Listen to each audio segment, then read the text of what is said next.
Hey gamers, this is Liz Davidson from Beyond Solitaire, and I want to talk about something exciting that is coming to Kickstarter. So as you know, Black Sonata is a small box solo game from Sideroom Games that I really enjoy.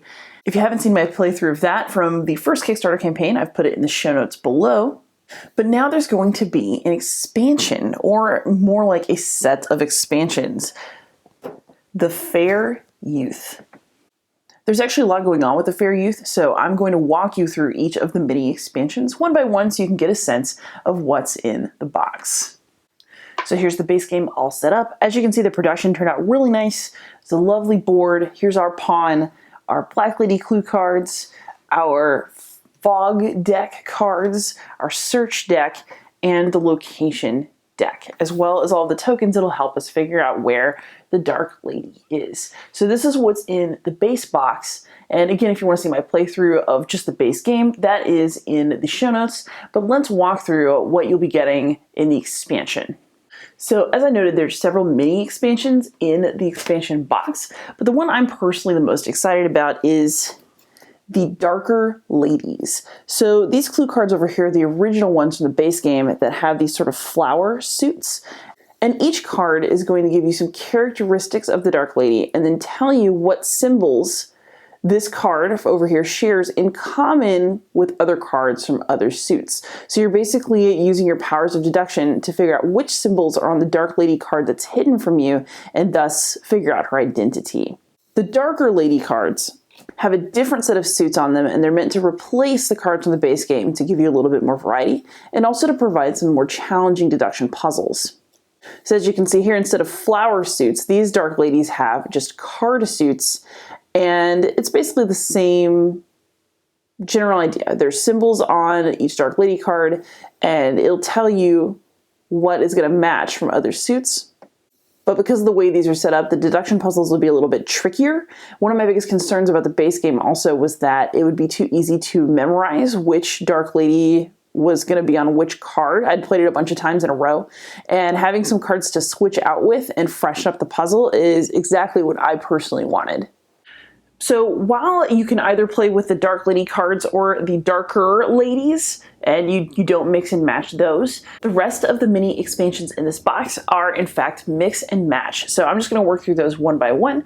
The first one that I'm going to show you is the one that the whole expansion, the Fair Youth, is named after. So now, in addition to looking for the Dark Lady and trying to meet up with her and deduce her identity, you are also able to try to suss out the location of the Fair Youth, who is another figure from Shakespeare's work.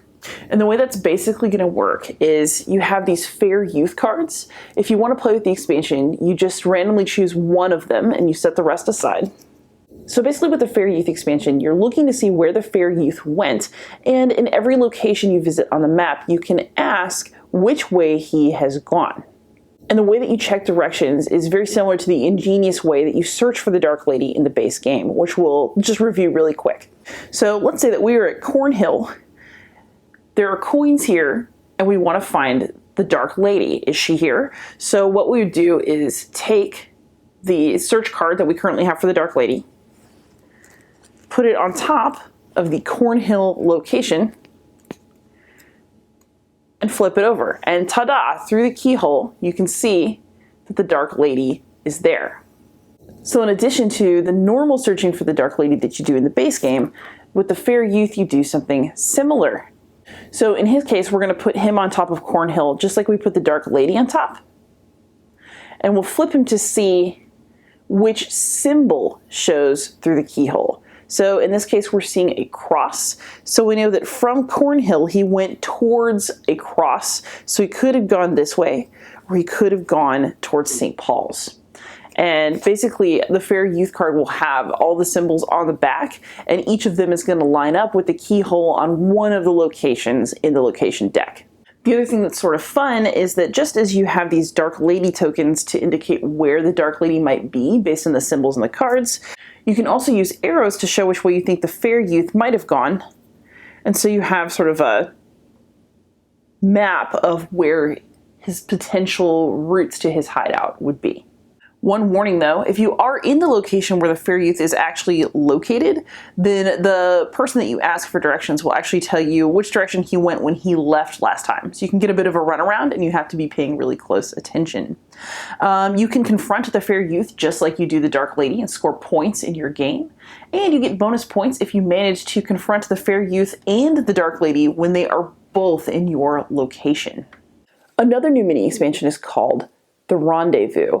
And the idea of the Rendezvous is that you're going to pick one of these cards in the game, and it's going to lead you to one of these symbols. So the idea of the Rendezvous is that you and the Dark Lady used to meet up in an area of significance to you, and by the end of the game, you need to figure out what kind of place was significant to you and the Dark Lady, and you need to confront her in a location that shares that significant symbol, which is on the back of the card.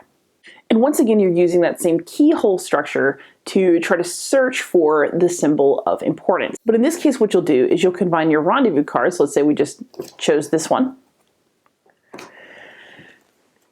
And the keyholes on the locations to get a sense of which symbol is going to be revealed. So we'll put the rendezvous card on top of our location card, flip it, and what you'll get in this case is a number. In this case, we see the number 3 through the keyhole. So what that's going to mean is that the symbol that you're looking for is within 3 steps of your current location. So we would count, 1, 2, 3. So maybe it's a cross or a tree. 1, 2, 3, maybe. Or it could be 1, 2, 3. We could be going to Blackfriars for something else. Or 1, 2, 3. Once again, there's Southwark. And we could be hanging out at the church together or getting a beer. So basically the idea is that you search out the rendezvous point from multiple map locations and then once again use your deduction abilities to figure out which symbol must be on the rendezvous card. The third mini expansion, the Rival Poet, actually adds a second poet pawn to the board, and depending on how you want to play your game, you can choose a poet that is elusive, but he makes your game a little bit easier if you catch him, or aggressive, and he'll actually hamper your movement in your search for the Dark Lady.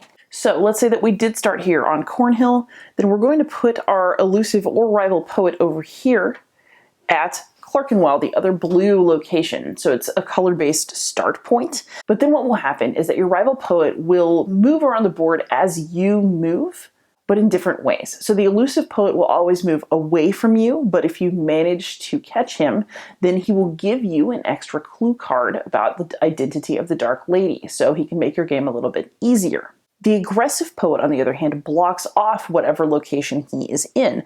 You cannot move into the location where he is, so he can block your pursuit of the Dark Lady. And if he moves into your location, then you have to move away, and you cannot search for the Dark Lady in the same location where the aggressive poet is located. So he can actually block your actions in the game. So if you want a slightly easier game, you might choose the elusive poet.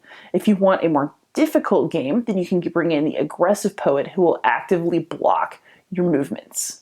So the last expansion you can add to the deck is called Waypoints and Traces, and basically it gives you a way to track the movements of the Dark Lady either when you know where she is but she's a little bit far away from you and you can't catch her, or when you've successfully searched for her, you know where she has been and you want to mark that spot as the stealth deck comes back around because you loop through that deck a few times in the game.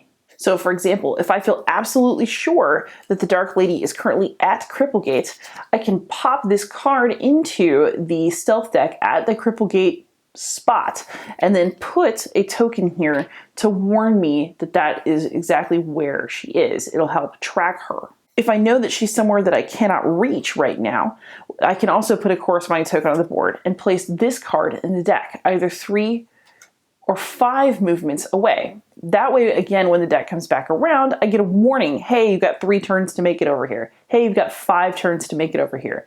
And I can adjust my movements to meet her in the right spot, which makes for a very helpful expansion when you are trying, for example, to meet her at a rendezvous point.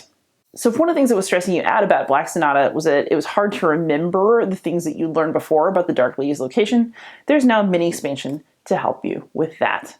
So that's basically an overview of everything that is in the Fair Youth expansion box for Black Sonata. I already liked Black Sonata quite a bit, and I'm very excited about the new possibilities for spicing the game up. I still like it just vanilla style, but I'm very excited by the fact that there are some new dark ladies to play with, and I also really like that you can do stuff like get a rendezvous point out and try to meet her in a certain spot, which adds a little bit of challenge to the game.